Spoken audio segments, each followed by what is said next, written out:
우리는 레위기를 지금 하고 있습니다. 레위기는 제사법에 대하여 설명을 하고 있죠.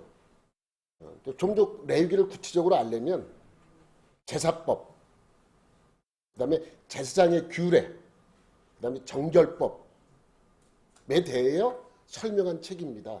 여러분 나중에 뭐 제가 설명드리겠지만 우리 세 가지 주제가 나온다 그랬어요. 제사법, 제사장에 대한 규례, 정결법. 어떤 게 제일 기일 것 같아요? 제사법이에요? 정결법입니다. 정결법이 많은 내용을 담고 있습니다. 우리가 이제 요 레위기를 하려면 제사에 대하여 또 많이 이제 공부를 하고 있는데 먼저 우리가 성막에 대하여 알아야 이것을 이해하는 데 큰 도움이 돼요. 성막을 모르면 이 레위기를 사실 설교를 들어도 반만 이해가 되는 거예요. 그래서 제가 예전에 내가 한번 성막에 대해 여러분에게 설명한 적이 있는데 간단하게 여러분에게 그림을 보면서 설명을 드리겠습니다. 우리 늘 보면 성막에 관한 그림이 이렇게 나오죠. 이렇게 나오니까 이건 이제 이렇게 보니까 이렇게 된 줄 알아. 이렇게 생기지 않았어요. 이거는 우리가 이해하기 편하도록 안에 기구들과 성막을 좀 확대시켜 놓은 거예요. 원래는 이렇게 돼 있어요. 여유 공간이 많죠.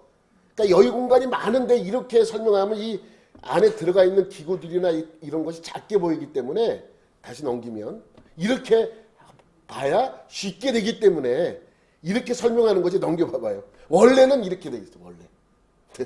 여러분 그 성막은 넘기면 여러분 이게 평면도예요.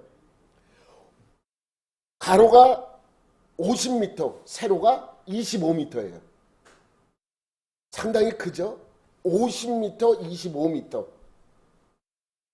그러니까 성경에는 100규빗, 50규빗 이렇게 나와요. 1규빗이 정확하게 46점 몇이라 그러는데 뭐 계산하기가 정확하지 않으니까 우리는 그냥 1규빗에 50cm로 이렇게 생각을 하면 됩니다. 정확한 건 뭐 여기서부터 여기까지니까 보통 성인이 46cm, 7cm 요 사이가 된다 그러는데 우리가 이제 뭐 그렇게 하다 보면 이게 좀 복잡해지잖아요. 그래서 쉽게 그냥 50cm로 이렇게 계산을 하게 되면 50m, 25m가 되죠. 출구는 늘 동쪽에 있어요. 여러분이 보는 표의 오른쪽에 있죠. 오른쪽에 보면 출입문이 있습니다. 출입문은 25m 거리에 10m가 출입구예요. 10m 상당히 넓죠. 한 장 넘기면 이렇게 보입니다. 이렇게 이렇게 좀 반대쪽으로 나서 이렇게 보면 이 붉은색이 문입니다. 들어가는 문. 이것도 이렇게 되지 않았죠. 이것보다 좀 작게 보이는데 우리가 이해하기 편하기 위해서 안에 거를 좀 확대해 놓은 것이라고 말씀을 드렸습니다. 이렇게 25m, 50m나 되는 큰 성막 안으로 들어가면 제일 먼저 보이는 게 뭐가 있습니까? 넘기면 들어가면 딱 열고 들어가면 뭐가 눈에 확 띄어요. 가운데 번제단. 번제단이잖아요. 번제단. 번제단이 눈에 확 띕니다. 이 번제단은 여러분 이렇게 노수로 만들어졌어요. 노수로 만들어졌는데 크기는 가로가 25m, 세로가 25m예요. 높이가 1.5m. 넘기면 이렇게 생겼어요. 2.5m, 2.5m, 높이가 1.5m. 그러니까 보통 성인 남자가 서서 내 눈 아래에 보이면서 작업을 할 수 있게끔 만들어 놓은 거예요. 한 장 넘기면 이런 식으로 이 정도 높이가 되어 있어서 작업을 할 수 있도록 그렇게 한 것이죠. 넘기면. 그리고 내 모서리 끝에는 뿔이 있어요. 뿔. 이거를 그냥 우리가 보통 말할 때 구원의 뿔이라고 이야기를 합니다. 나중에 이제 솔로몬 시대에 이 솔로몬의 편에 안 쓰고 다른 편에 들었던 그 사람들이 가고 이것을 찾고 살려달라고 했던 그러한 내용들이 있습니다. 그래서 이 구원의 뿔이라고도 불리는 뿔이 4개가 모퉁이에 있습니다. 그리고 그 안쪽에 보면 중간쯤에 뭐가 있어요? 석쇠가 있습니다. 석쇠. 그래서 불은 석쇠 밑에서 떼고 번제물은 석쇠 위에다 올려놓고 태우는 거예요. 그죠? 그게 이렇게 생긴 번제단입니다. 번제단을 막 지나가면 그 번제단 뒤쪽으로 뭐가 있습니까? 잠깐만요. 여기서 한 가지 빼먹었는데 이거는 양쪽에 기다란 채가 있죠. 들채예요. 들채. 이거를 잡고 들어서 성인들이 옮길 때 사람들이 들어서 옮길 수 있도록 채가 있는 거예요. 그러니까 번제단에 이렇게 채가 있어서 적어도 4명 이상이 들어야 이것을 들 수 있습니다. 4명 이상이에요. 그래서 이 번제단을 이동할 때는 늘 사람들에 의해서 옮겨지게 되어 있어요. 성막 안의 모든 기구는 수레에 실지 않습니다. 기구들이에요.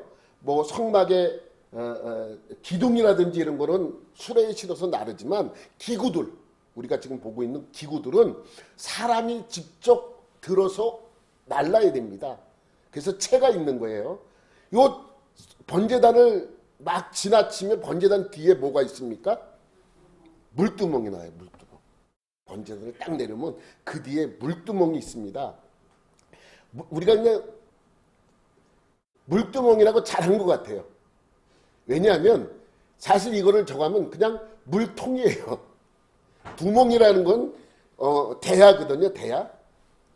대야니까 이 대야 물을 담는 대야예요. 물을 담는 통. 근데 이게 성경에 보면 얼마만큼의 크기로 만들어졌는지 성경에 기록이 되어 있지 않아요. 넘기면 이렇게 이제 크게 되어 있는지 아니면 아주 작게 되어 있는지 알 수가 없어요. 성경에는 기록이 없습니다. 다만 넘기면 이 물두멍은 두 개로 만들어졌다 그래요. 하나는 받침, 하나는 대야. 대야와 받침으로 만들어졌습니다. 그런데 여러분 이것 또한 노수로 만들어졌는데 이 재료는 노수인데 특별하게 만들어졌어요. 뭐냐면 회막에서 수종들은 여인들이 있었어요. 여인들도 성경에는 구체적으로 나오지 않지만 이 성막을 늘 도와주던 여인들이 있었어요. 여인들에게서 뭐를 걷어요? 놋거울. 놋거울을 다 걷습니다. 걷어서 만든 것이 이 물두멍이에요. 그러니까 아니 왜 놋을 왜 사람들에게 걷었느냐라는 의문이 있지만 이 물두멍이 사용되는 의미를 알게 되면 이해가 되는 거예요. 거울, 놋거울. 거울은 뭐예요? 보는 거잖아요. 내가 어떻게 뭐 잘 되어 있나 이렇게 보는 거. 상태가 어떻게 되어 있나. 내가 못 보는 부분을 볼 수 있도록 만들어주는 게 거울입니다. 이 물두멍은 그런 기능을 합니다. 그래서 이것이 얼마만하게 크기로 지어졌는지 만들어졌는지는 알 수 없다 그랬어요. 근데 여러분들 생각에는 얼마나 게 만들어졌을 것 같아요? 여러분 생각에 그냥 이따만하게 만들어졌는지 요따만하게 만들어졌는지 알 수가 없어요. 가만 추정하는 거예요. 추정. 제 생각이에요. 제 생각. 성경에는 그렇게 기록이 나와 있잖아요. 제 생각인데 제 생각은 어떠냐면 아까 얘기했다시피 이 성막의 기구들은 어떻게 나른다 그랬어요? 사람으로 손으로 날라야 돼. 그러니까 이 두 개로 나눈 것이 한 사람이 들 수 있는 무게와 크기로 만들어져야 돼요. 크기와 한 사람이 들 수 있는 크기와 무게. 여러분 여기에는 딱히 뭐가 없어요. 아까 번제단에 있던 들채가 없죠. 그러니까 이거는 분명히 들어서 맸을 거란 말이죠. 맸을 거예요. 그러니까 여러 사람이 들 수 있도록 채가 달렸으면 크게 만들어도 상관이 없어요. 왜?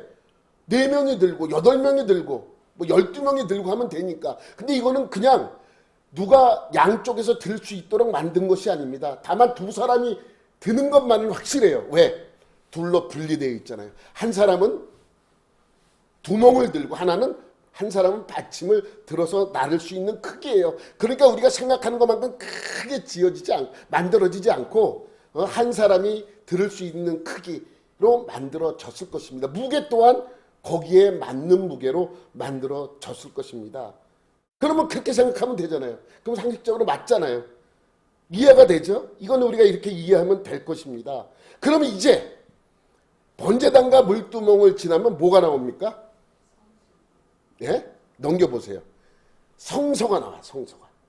성소가 나오는데 이 성소는 여러분 기둥들이 보이잖아요. 기둥들이 보이는데 앞에 있는 기둥과 옆에 있는 기둥은 다릅니다. 한 장 더 넘기면 여러분 널판으로 쭉 붙어 있죠. 이게 뭐냐면 조각목에다 금으로 싼 거예요. 여러분 생각해 보세요. 여러분 두바이에 가면 뭐 7성급 호텔인가 있다는데 거기는 변기도 금으로 다 노랄 거 아니에요. 얼마나 아주 그냥 황금으로 둘러싸여 있는 그런 모습 한번 상상해 보세요. 여기 그림처럼. 그런데 여러분 조각목에다 금을 입혀가지고 널판을 만들어 놓는데 이 널판의 크기가 여러분 가로가 넘기면 하나 요 빨간색 안에 들어있는 하나의 크기가 가로가 75cm예요. 높이가 5m. 75cm에 한 요 정도 되겠죠. 요 정도 높이는 5m 되는 높이의 기둥들이 여러 개 붙어서 이러한 방을 만들고 있는 것입니다. 그래서 이 성소 안에는 둘로 넘기면 둘로 나눌 수 있어요. 들어가면 처음에 보이는 곳이 성소. 요 작은 원에 있는 것은 작은 곳이 바로 지성소. 이건 우리가 잘 아는 그런 내용이죠. 평문도로 보면 이렇게 우리가 들어가면 오른쪽에서 들어가면 입구예요. 들어가면 처음에 나오는 데가 성소, 첫 번째 방이 성소와 지성소로 나누는데 성소에는 떡상, 등대, 분향단이 있습니다. 지성소 안에는 언약궤가 있습니다. 여러분 이렇게 우리가 이제 상상을 해봐요. 아까 있는 성소 안으로 우리가 딱 들어갔어요. 들어가면 이렇게 보일 거예요. 이렇게 보입니다. 오른쪽에는 떡상이 있고 왼쪽에는 등대가 있고 정면 끝에는 분향단이 있습니다. 그죠? 그렇게 했죠. 여러분 떡상을 한번 우리가 보면 떡상은 넘기면 떡상이 보이죠? 떡상이 있는데 이게 어떻게 생겼냐면 넘기면 이렇게 생겼어요. 근데 왜 두 개를 이렇게 보여주느냐? 여러분 정확하게 성경에 이렇게 만들려고 그러지 않아요. 그냥 크기와 이렇게 만들려고만 나오는데 이거는 여러분 생각할 때 볼 때 조각목 이것도 마찬가지로 조각목 위에다가 금을 입힌 거예요. 금을 싼 겁니다. 크기는 가로 1m, 세로가 50cm, 100cm, 50cm, 높이는 75cm 정도 돼요. 여러분 생각하기에 우리가 이따 식사하러 가면 식탁보다 조금 작아요. 1m, 보통 식탁이 120cm거든요. 그리고 한 70cm 나오고 좀 큰 거는 80cm짜리도 있고 70cm짜리도 있고 좀 작은 건 60cm까지도 나오는데 보통 한 70cm 정도 돼요. 높이가 75cm예요. 그러니까 식탁보다 좀 작다고 생각하면 됩니다. 그래서 이것을 양쪽에 또 이건 들차가 있어서 사람들이 들 수 있도록 만든 거죠. 이건 한 두 사람이 들어도 되는 아주 무거운 게 아니고 이건 균형이 잡혀야 되니까 두 사람이 양쪽에서 얹어서 이동할 때 이렇게 들어서 옮길 수 있는 그러한 내용이죠. 이 떡상은 말 그대로 떡을 놓아두는 상이에요. 되게 작을 것 아니에요. 우리 식탁만한 크기예요. 식탁보다 조금 작은 크기가 이제 이 떡상이죠. 그 다음에 여러분 이 왼쪽에는 아까 뭐가 있다 그랬어요? 오른쪽에는 떡상이 있고 왼쪽에는 넘겨보세요. 등대가 있어요. 등대는 뭐냐면 넘기면 이렇게 생긴 거예요. 여러분 이 등대는 살구꽃 모양으로 등잔을 만들어요. 7개의 등잔을 만들어서 거기다 불을 피는 거예요. 그러니까 요 끝에 등잔은 살구꽃 모양이고 밑에 대는 살구대 모양의 대예요. 거기다가 이렇게 모양을 낸 거예요. 나무 모양이에요, 이게. 나무 모양으로 이렇게 만든 것이죠. 근데 이것도 또한 크기가 성경에 나와 있잖아요. 그럼 어떻게 이렇게 만든 걸 아느냐? 이유가 있습니다. 성경에 보니까 요 등대를 만들 때는 금 1달란트로 만들래요. 1달란트는 얼마만큼의 금이냐면 34kg예요. 금 34kg. 이건 별로 안 놀래시네. 한 돈이 0.3kg인가 그래요. 0.3kg? 그람. 아닌가? 3.75g인가? 아마 3.75g. 어? 1000g이 1kg잖아요. 그러니까 엄청난 양의 금이에요. 34kg면. 이거를 두들겨 펴서 이것을 만드는 거예요. 크기는 나와 있지 않아. 다만 무게만 나와 있어요. 무게가 34kg, 1달란트로 되어 있습니다. 생각해 보세요. 지금 이 성소의 크기는 이 안에는 10m, 5m의 크기예요. 평수로 따지면 한 15평 정도 돼요. 15평. 15평 정도 되니까 요렇게 생각하면 돼. 여기가 10m 나와요. 여기부터 5m니까 여기 우리 저기 두 번째 의자가 있는 그 크기, 이 정도 크기만 하겠죠? 그러니까 생각할 때 등이 요 정도 방을 비추어야 돼. 그러면 낮게 놔두면은 비추는 게 좀 그렇겠죠. 그래서 이렇게 크게 사람 눈 높이만한 그 높이에 만들어졌을 것이다. 추정하는 거지 이렇게 만들어졌는지 몰라요. 다만 무게만 나와 있어. 무게가 1달란트, 34kg입니다.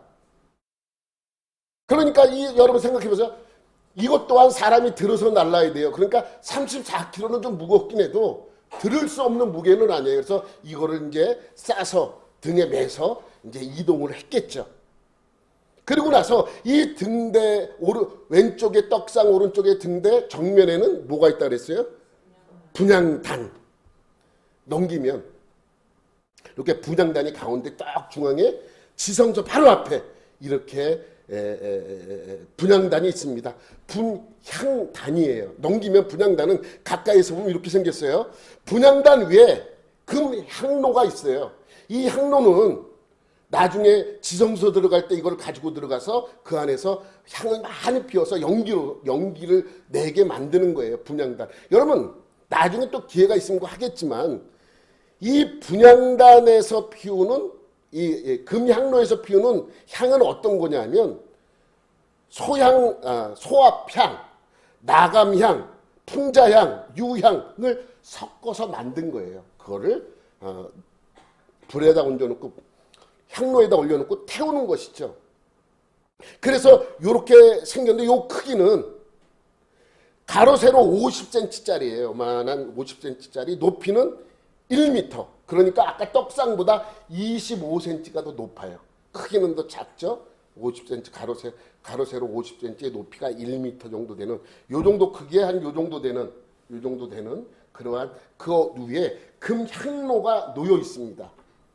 요렇게. 그래서 항상 여기서 이 금 향로 위에다가 그 향을 피워서 연기를 내게 하고, 그 다음에 그 향을 피우는 이유는 냄새가 이거 아주 좋은 냄새가 나도록 그렇게 만드는 이유도 여기에 있습니다. 이렇게 되죠. 여러분 이렇게 세 개가 있습니다. 성소 안에는 세 가지 기구가 있어요. 떡상, 등대, 분향단. 이렇게 세 개가 있어요. 요거를 지나가고 지성소 안으로 들어가면 뭐가 있어요? 언약궤가 있습니다. 언약궤. 이게 마지막 방이에요. 두 번째 방, 마지막 방. 언약궤가 있는데 언약궤는 사진으로 보면 이렇게 생겼습니다. 여기에 있는데 여기 안에 들어가면 요 언약궤가 있고, 언약궤의 모양은 한 장 더 넘기면 이런 식으로 되어 있습니다. 저는 이렇게 심플을 할 것이라고 예상을 해요. 성경에는 크기와 약간의 모양만 나왔는데 요거보다 성경적으로 더 정확하게 표현을 하자면 다음 사진이 좀 더 정확해. 왜냐하면 위 부분을 좀 모양을 내라고 성경에 나와 있거든요. 그러니까 요 정도, 요거보다는 더 심플할 것 같은데 뭐 찾아보니까 없어요. 그래서 요 정도가 있는 모양의 라고 생각하면 됩니다. 근데 왜 이게 언약궤냐? 언약궤. 궤가 뭐예요? 여러분 옛날에 그 나무 상자를 괴짝이라고 해요. 괴짝. 그러니까 이 상자를 의미해요. 괴짝. 그러니까 언약궤. 언약의 상자예요. 언약의 상자. 어? 뭐 이게 왜 언약궤인가? 그냥 말 그대로의 언약을 맺은 상자예요. 왜 이 안에 뭐가 들어있기 때문에? 하나님의 언약이 들어있잖아요. 뭐예요? 십계명. 너는 이 십계명을 언약 맺었잖아요. 맺을 때 언약 십계명을 통해서 언약을 맺었잖아요. 그래서 언약궤를 집어넣고 십계명 돌판을 집어넣고 이것을 언약 상자라고 이름한 것입니다. 여러분 이 언약궤는 둘로 나눠요. 넘기면 여러분 어떤 그림에 보면 이렇게 표현한 데도 있어요. 내가 왜 이 그림을 보여주냐면 언약궤는 이렇게 화려하지 않아요. 여러분 지금으로부터 3,500년 전에 이것을 만들었어요. 기술력도 기술력이지만 여러분 그 당시에 이렇게 만들 수 있는 시간적으로 여유가 있지 않았습니다. 그러니까 이렇게 화려하게 만들지 않고 어떻게 만들었다? 이렇게 간단하게 만들었을 것이다. 그런데 아랫부분은 언약궤, 언약상자고 위에는 뭐라 그래요? 요 뚜껑을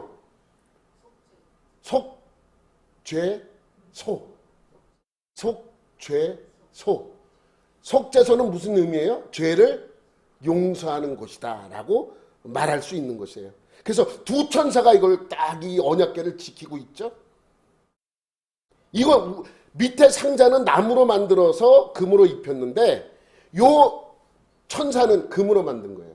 그래서 이렇게 크지 않을 거라고 봅니다. 이건 조금 더 작지 않을까. 천사가 상자는 이 크기예요. 이 언약궤 상자는 아까 내가 식탁의 크기가 1m 20 정도 된다 그랬죠? 그 정도 크기예요. 우리가 보통 앞뒤에 있는 식탁의 크기예요. 식탁의 크기 정도 되는 그런 언약궤예요. 요거보다 조금 요거만하게는 요거보다 조금 낮은 그러한 상자 그 상자겠죠. 그 다음에 속죄소가 위에 덮여 있습니다. 여러분 이 언약궤와 속죄소, 그러니까 뚜껑을 속죄소라고 이름을 붙여줬어요. 이 언약궤와 속죄소는 참 중요합니다. 이 둘 중에 어느 것이 더 중요하냐고 저한테 물으면 저는 당연히 윗부분이라고 얘기합니다. 뚜껑이라고, 속죄소라고. 왜 그러냐면 하나님이 우리를 어디서 만나준다 그래요? 속죄소 위에서 천사 사이에서 우리를 만나준다고 말씀하세요. 출애굽기 25장 22절에 보면 이러한 말씀이에요. 우리 다 같이 한번 출애굽기 25장 22절을 읽고 시작. 거기서 내가 너와 만나고 속죄소 위 곧 증거궤 위에 있는 두 그룹 사이에서 내가 이스라엘 자손을 위하여 내게 명령할 모든 일을 내게 이르리라. 그 위에서 우리를 만나주신다라고 말씀하고 있는 것이죠. 그러니까 여러분 이 속죄소는 참 중요합니다. 하나님이 어떻게 한다고요? 이 속죄소에서 우리를 만나주신다라고 말씀합니다. 여러분 넘기면 넘겨봐봐요. 그림이 있어요. 아기 노란 부분이 저게 언약궤가 있는 곳이에요. 우리의 최종 목적지는 어디예요? 지성소예요. 우리의 최종 목적지는 어디다? 지성소다. 이거 모르면 안 됩니다. 여러분 우리가 교회에 나와서 예배드리고 하는 최종 목적은 뭐예요? 예배드리고 하는데 우리의 최종 목적은 하나님을 만나는 것이 되어야 됩니다. 하나님을 만나지 못하는 예배는 예배가 아닙니다. 그런데 하나님을 그냥 만날 수는 없습니다. 어디를 거쳐야 돼요? 출입문으로 들어가면 번제단을 지나치고 물두멍을 지나치고 그 다음에 지성소에 있는 떡상과 등대와 분향단을 지나쳐서 들어가는 곳이 바로 지성소, 언약궤, 하나님이 계신 곳입니다. 여러분 그러니까 하나님을 만나기 위해서는 이 모든 과정을 거쳐야 되는데 번제단을 지나친 이유는 뭐예요? 피를 뿌리잖아요. 여러분 번제물이나 속죄물이나 속죄제물이나 속건제물, 화목제물도 우리가 가축을 잡아서 피를 이 번제단에다 뿌리잖아요. 그러니까 번제단을 거친다는 것은 뭐예요? 내 죄를 용서함을 받아야 그 다음 물두멍이 있는 곳을 갈 수 있습니다. 물두멍은 뭐예요? 물론 제사장들이 손을 씻고 성소를 들어가기 전에 손을 씻고 들어가는 곳이지만 이 물두멍의 목적은 손을 씻는 것도 있지만 또 하나가 있다 그랬어요. 아까 뭐라 그랬어요? 누구의 재료가 뭐라 그랬어요? 수종드는 여인의 거울이에요. 그러니까 거울은 뭐예요?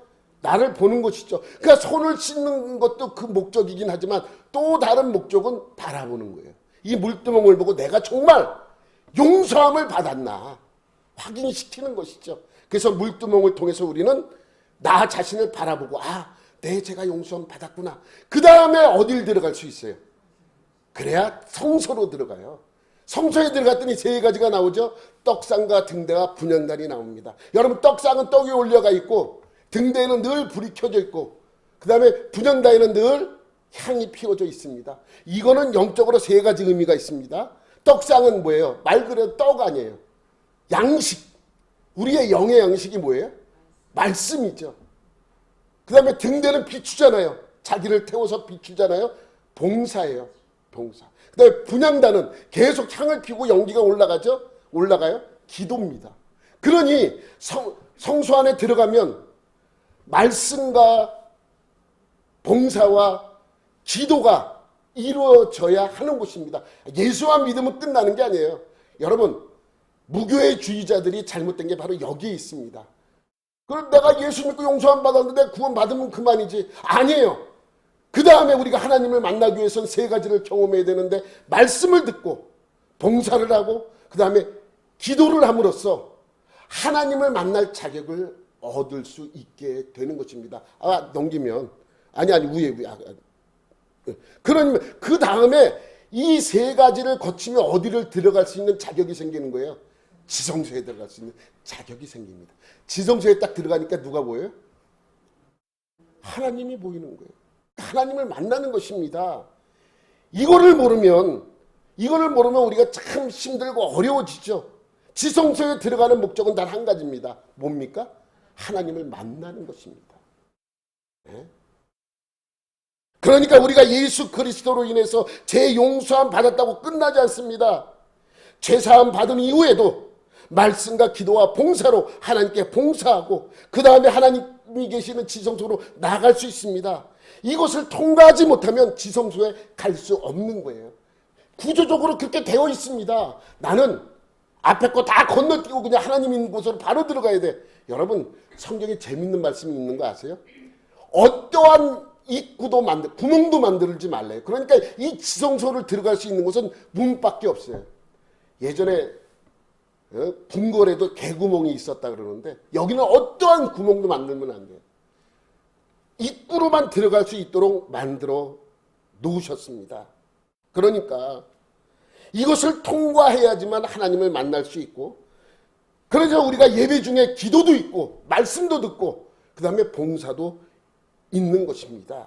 이렇게 성막에는 많은 의미가 포함되어 있죠. 그러니까 성막의 역할과 그 의미를 제대로 알려면 먼저 무엇부터 알아야 되냐면 성막을 부르는 용어를 알아야 돼요. 아까 우리가 봤던 이 성막에는 세 가지로 불려요. 성경에는 이렇게 세 가지가 모세가 이렇게 세 가지 이름으로 불렀어요.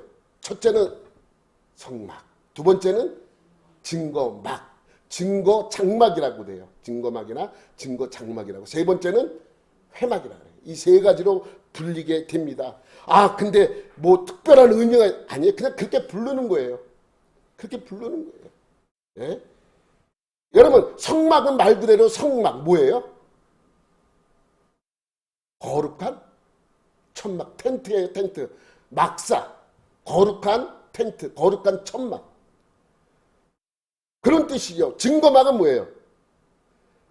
증거막은 넘기면 하나님의 말씀을 증거하는 천막이라는 뜻이에요. 세 번째는 회막이래요. 회막은 뭐예요? 하나님을 만나는 거예요. 회가 무슨 회자인지 여러분 아세요?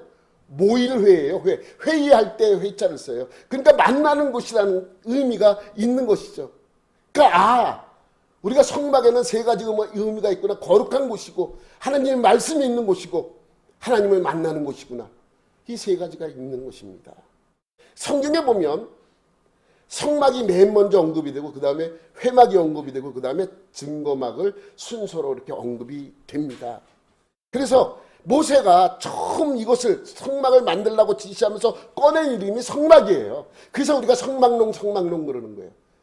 처음으로 모세가 회막이라 그러지 않고 증거막이라 그러지도 않고 성막이라고 성막을 만들 것을 명령을 합니다. 그러면 여러분 모세오경 성경 전체가 아니고 모세오경에는 성막이라는 단어가 몇 구절에 언급이 될까요? 상당히 많아요. 82번 언급이 됩니다. 82번. 모세오경에서만. 그래서 82번의 성막이라는 구절이 나오는데 그 다음에 증거막은 몇 번이나 언급이 되는지 아세요? 증거막이라는 건 들어보셨어요? 증거, 장막, 증거막. 4번밖에 언급이 안 돼요. 출애굽기에는 증거막이라고 돼 있고 민수기에는 증거 장막이라고 되어 있어요. 3번 나와요.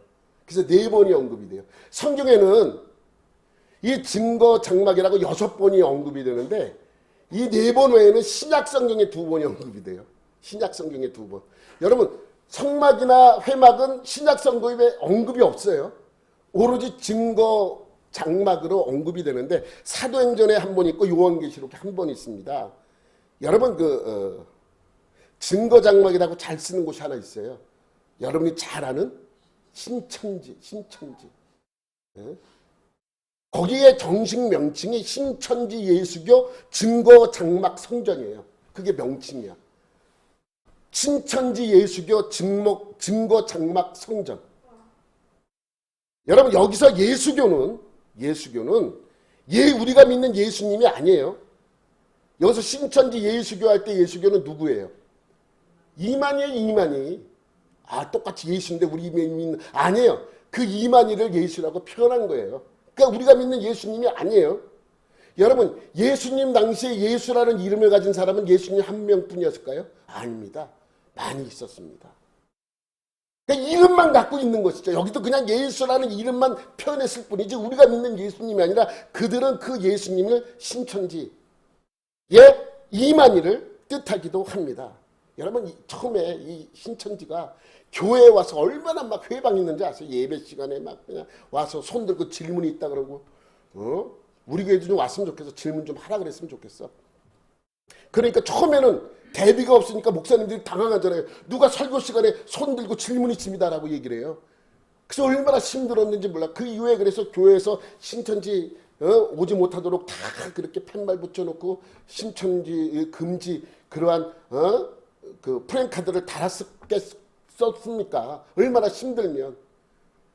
그리고 이상해서 물어봐요. 당신 신천지입니까? 그럼 절대로 신천지라고 하지 않죠.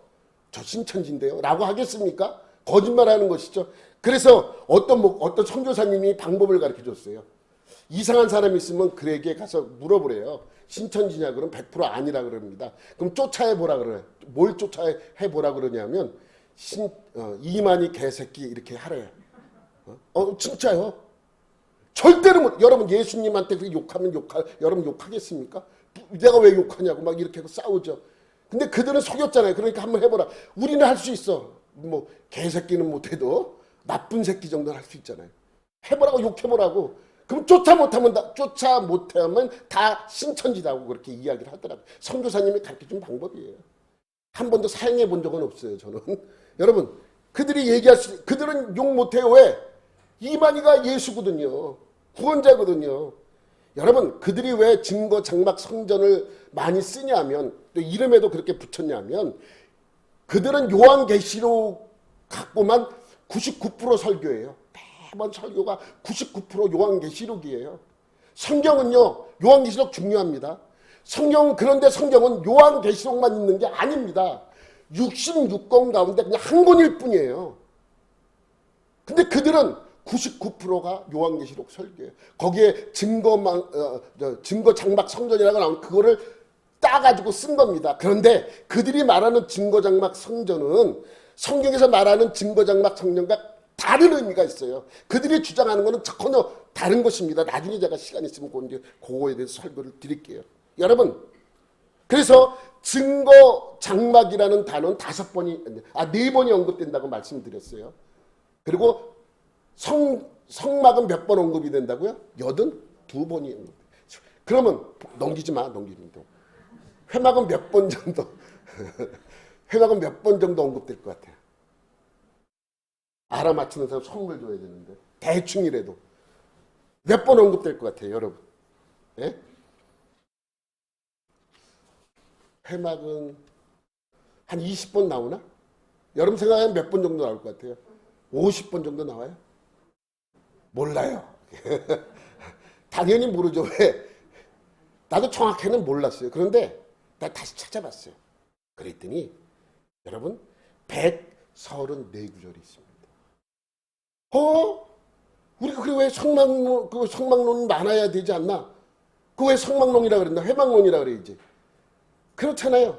근데 우리가 성막론이라고 부르는 이유는 처음에 그것을 지으라고 할 때 성막이라고 언급됐기 때문에 성막론이라고. 근데 사실 성막론이라고 해도 맞고요. 성경에는 성막론이라고 나오지 않기 때문에 회막론이라고 해도 괜찮아요.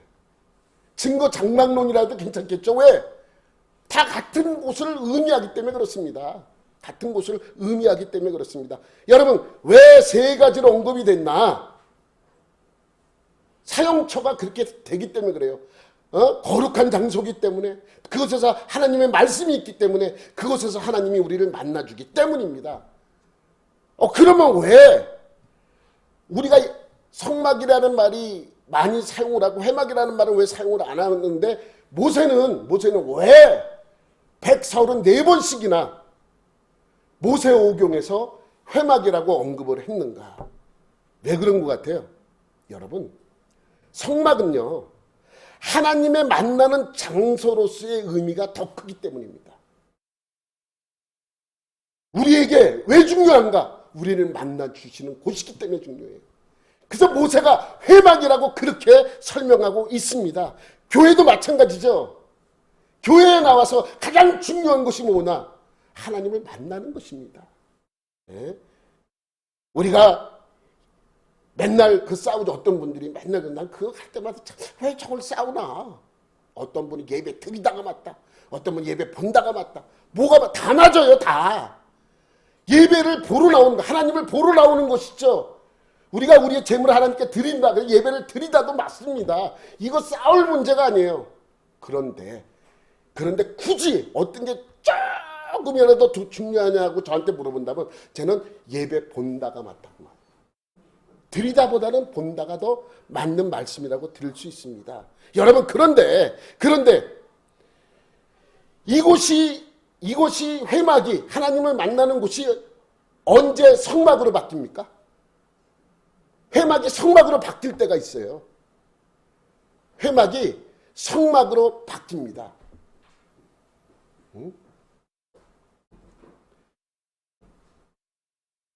우리 권사님은 늘 에머전시예요.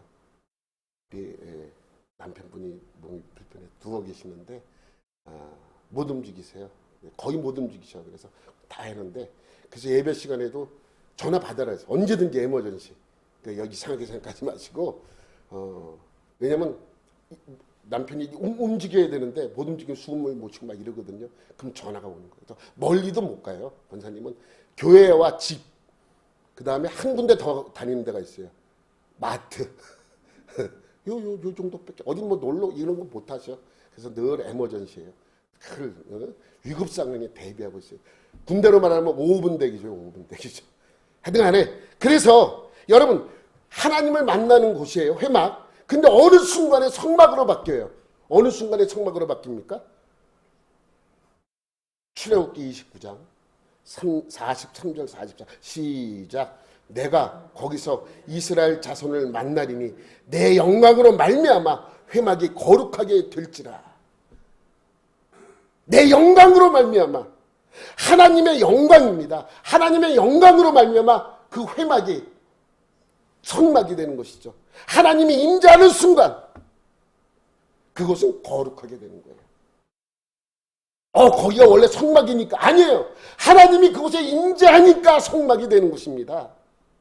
여러분, 그러니까 거룩하게 만드는 것 중에 가장 중요한 것이 뭐예요? 기구입니까? 번제단입니까?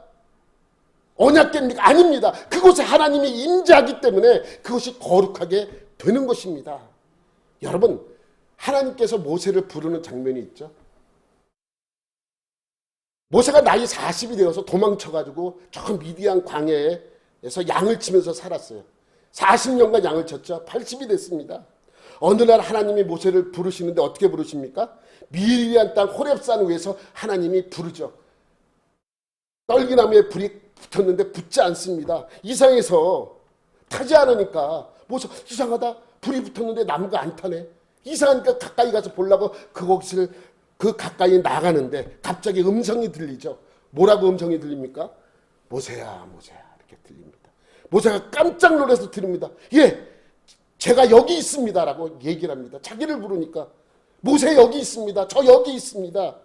그러면서 하나님께서 모세에게 처음으로 하시는 말씀이 뭐예요? 그래, 내가 너를 불렀다 그렇게 합니까? 아닙니다. 제일 먼저 하는 말씀이 뭐냐면 내가 선 곳은 거룩한 땅이니 내 발에서 신을 벗으라. 이거부터 말하는 거예요. 여러분, 미디안 땅은 어떤 땅? 호렙산 미디안 땅. 거기는 어떤 땅입니까? 이스라엘 백성이 살지 않았던 땅이에요. 과거 한 번도 하나님이 미디안 땅에 나타난 적이 없습니다. 미디안 땅은요, 미디안 족속들이 거기서 우상을 섬기는 땅이에요. 그런데 하나님이 뭐라 그래요? 이곳은 거룩한 땅이니. 여러분, 거기는 하나님의 백성도 없고 기도도 없었고 교회도 없고 예배도 없었던 그러한 곳입니다. 그런데 왜 거룩한 땅이 되었습니까? 하나님이 임재하셨기 때문에. 여러분, 이 땅의 교회가 거룩합니까?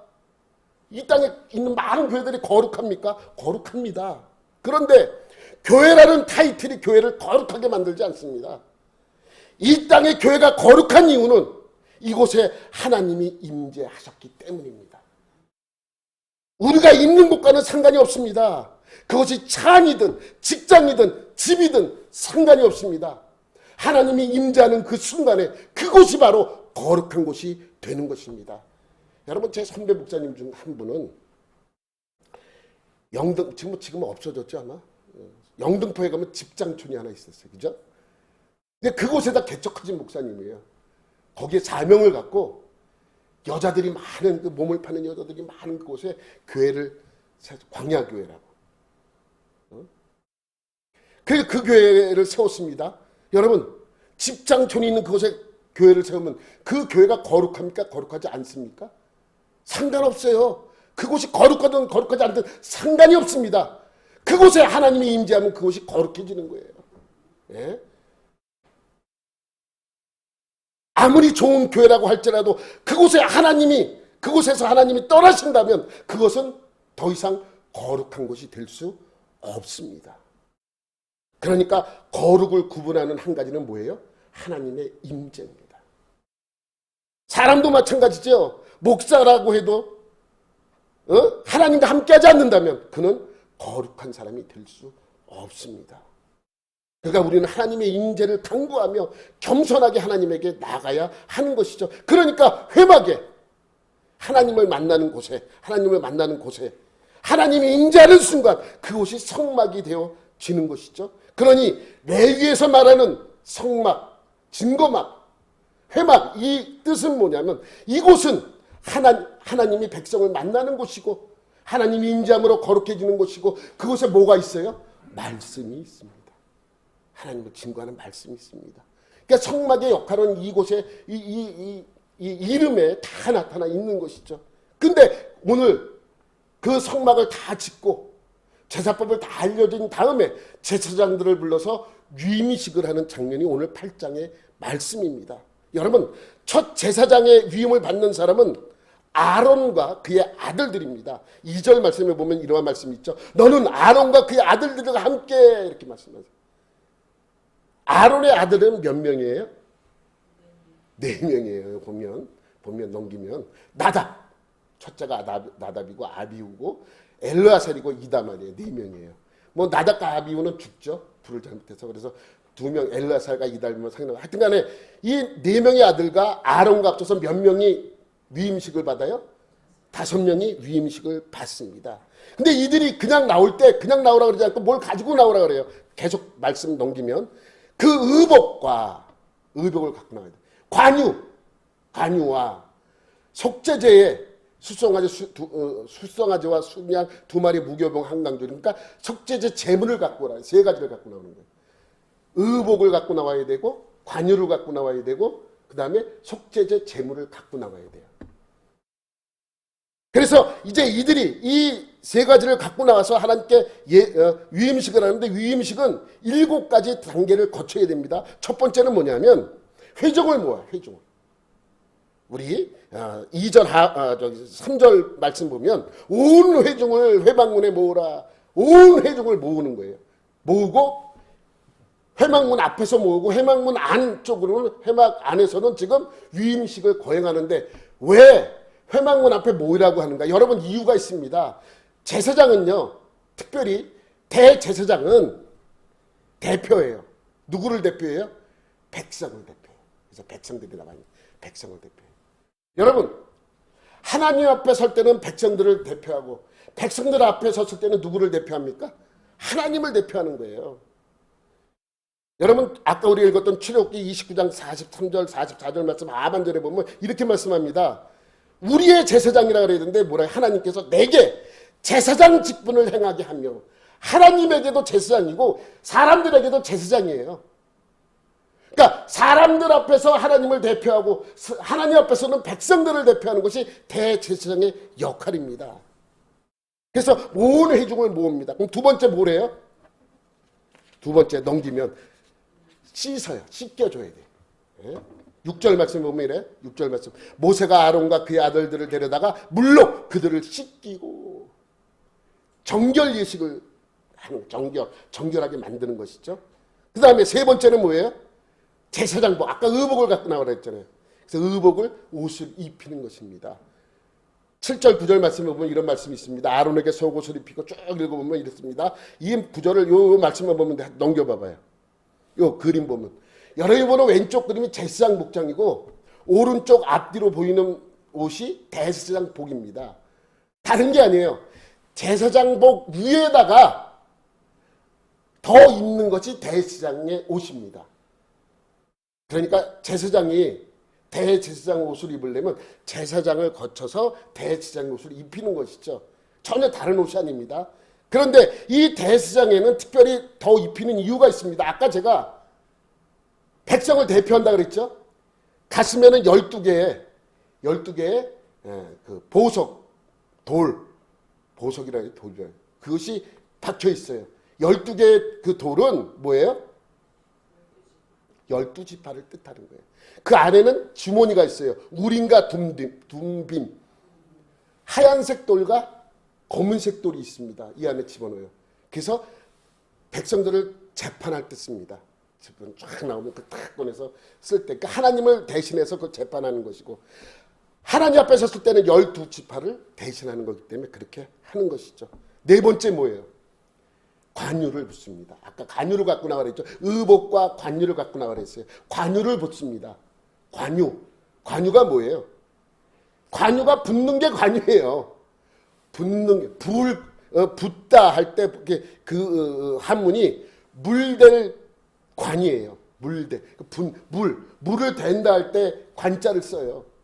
관로 뭐 이런 거 할 때 물이 지나는 것이 이제 관로라고도 하죠. 그래서 기름 유자를 써서 관유, 붓는 기름이에요. 이 기름 뭐예요? 어떤 기름으로 쓸까요? 감람유가 많으니까 감람유로 써요. 감람유가 아니에요. 관유. 만들어 좀 이따 제가 설명드릴게요. 그 다음에 다섯 번째 뭐래요? 다섯 번째 속죄제와 번제와 위임제를 드립니다. 제일 먼저 드리는 제사가 뭐예요? 속죄제죠. 제가 말씀드렸죠. 지난주에 속죄제를 드립니다. 14절 말씀 보면 모세가 또 속죄제의 숫송아지를 끌고 오니 제일 먼저 드리는 게 속죄제예요. 그 다음에 여섯 번째는 뭐예요? 여섯 번째는 관유와 함께 피를 옷에 뿌립니다. 제사장 옷에 뿌려요. 그리고 거기서 잡은 제사 지내고 남은 음식을 서로 먹습니다. 이게 여섯 번째 하는 일이에요. 7번째는요. 7일간에 성막 안에 7일간 동안 머무르러야 돼. 나오면 안 돼. 7일 동안은. 그러면 위임식이 마치게 됩니다. 예? 여러분, 관유가 뭐예요? 관유가. 아까 우리가 2번씩이나 언급이 됐는데 관유가 뭡니까? 관유를 머리 위에 붓기도 하고 옷에 뿌리기도 하는 관유. 붓는 기름. 감람유가 아니에요. 관유는 5개의 재료로 만들어지는 거예요. 출애굽기 30장 23절 말씀 보면 넘겨봐봐요. 5개에 나오는데 액체 모략, 육개, 창포, 계피, 감람 기름 5가지를 섞어서 만듭니다. 그게 거룩한 관유를 만들되 액체 모략은 뭐예요? 모략 나무에서 나오는 종진 같은 것을 굽기 전에 액체 모략이에요. 굽기 전에 가져다가 육개가 뭐예요? 육개. 영어로 하는 게 더 육개는 시나몬, 계피예요, 계피. 뒤에 계피 또 있는데 요 계피와 저 계피는 다릅니다. 요 계피는 시나몬이고 저 계피는 카시오라 그래요. 카시야. 근데 시나몬은 좀 달콤한 맛이 나고 카시아는 여기서 말하는 계피는 좀 더 쓴맛이 강하대요. 저도 근데 두 계피 그다음에 창포, 여러분 창포 풀로 머리 감는 창포, 그다음에 감람기름을 섞어서 이걸 섞은데 그다음에 그걸 부어야 합니다. 여러분 재밌는 에피소드가 있습니다. 어느 교회 목사님이 은퇴를 했어요. 그래서 후임자 목사님이 원로 목사님이 이제 되면서 관유를 붓는 행사를 한다고 하다가 감람유를 갖다가 보통 거기는 감람유가 다 하니까 감람유를 부었어요. 감람유를 보면 안 됩니다. 감람유를 사람에다 부를 때는 한 번 있어요. 죽고 난 다음에. 원로 목사님에게 뭐예요? 빨리 죽으십시오. 그렇게 하는 것처럼 느껴지기도 하잖아요.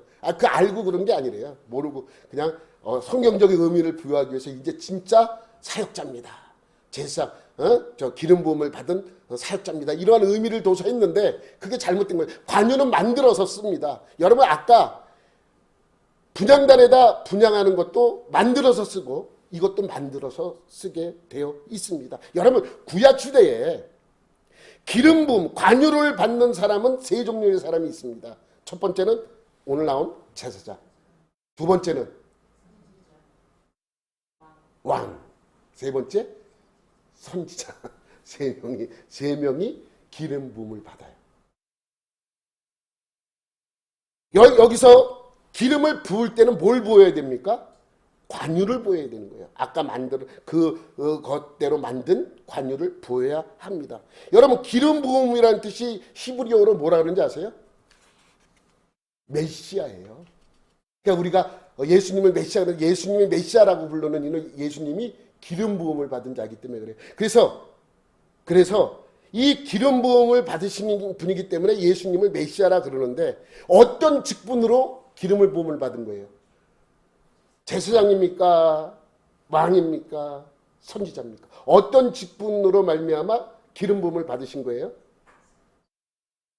여러분 예수님은요 제사장으로도 왕으로도 선지자로도 다 같은 직분을 가지고 계시는 분입니다. 그래서 완벽한 메시아예요.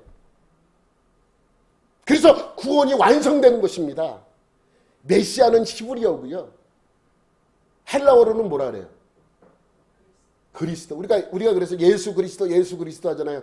예수 그리스도라고 하는 이유는 예수님이 메시아라는 뜻입니다. 근데 그리스도를 우리말로 번역을 하면 무슨 뜻이에요? 기름 부음을 받은 자라는 뜻도 있지만 또 무슨 뜻도 있어요? 구원자라는 거예요. 그래서 우리는 예수는 그리스도 이렇게 하는 거예요. 예수님은 구원자입니다라고 고백을 하는 거죠. 우리가 예수 그리스도라고 고백하는 거는 무슨 의미가 있어요? 예수님은 나의 구원자입니다라고 고백을 하는 것과 마찬가지입니다.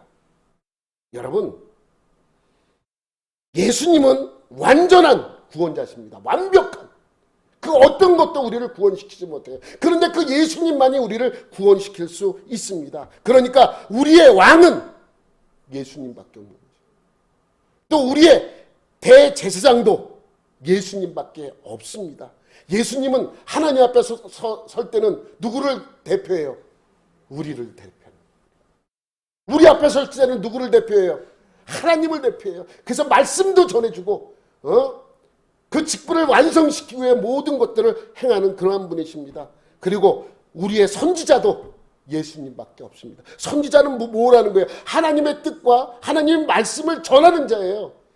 그러니 우리 앞에 서서 그 하나님의 말씀, 하나님의 뜻을 우리에게 전하는 분이시라고 말할 수 있는 것이죠. 우리 모두 그 예수님을 나의 메시아로, 그리스도로, 구원자로 믿으시고 받아들이는 여러분들이 되시기를 예수님의 이름으로 축원합니다. 하나님 아버지 감사합니다. 오늘도 주님의 말씀 안에 살아가는 저희들이 되게 해주시고 우리의 온전한 구원, 완전한 구원자이신 예수 그리스도를 다시 한번 바라보는 복된 자들이 되게 하여 주옵소서. 감사드리며 예수님의 이름으로 기도드립니다. 아멘.